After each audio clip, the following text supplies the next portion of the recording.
نبی پاک صلی اللہ علیہ وسلم نے فرمایا 3 مرتبہ صبح 3 مرتبہ شام اعوذ باللہ السمیع العلیم 3 دفعہ یہ پڑھو، اور 1 دفعہ سورۃ حشر کی آخری 3 آیات هو اللہ الذی لا الہ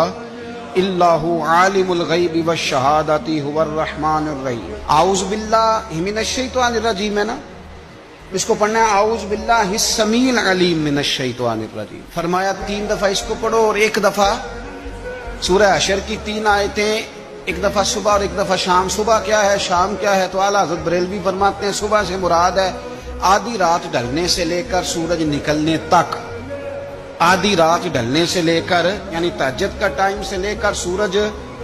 اور شام کیا ہے، دوپہر ڈھلنے سے لے کر مغرب کی اذان تک، یہ شام ہے۔ اب سن لیں، یہ ترمذی کی حدیث ہے سیاستہ کی، نبی پاک نے فرمایا جس نے 3 مرتبہ اعوذ باللہ پڑھی اور 1 بار سورہ حشر کی آخری 3 آیتیں پڑھی، 1 دفعہ صبح پڑھے 1 دفعہ شام پڑھے، نبی کریم علیہ السلام فرماتے ہیں اگر صبح پڑھے گا تو 70,000 فرشتے شام تک، اور اگر شام کو پڑھے گا تو 70,000 فرشتے صبح تک پڑھنے والے بندے کی مغفرت کی دعا مانگتے رہیں گے۔ چلے میں تو اس بات پہ بھی بڑا راضی ہوں کہ پہلی دفعہ اہل سنت میں ایسا ہو رہا ہے کہ وظیفہ ملنے پر لوگ نعرے لگا رہے ہیں۔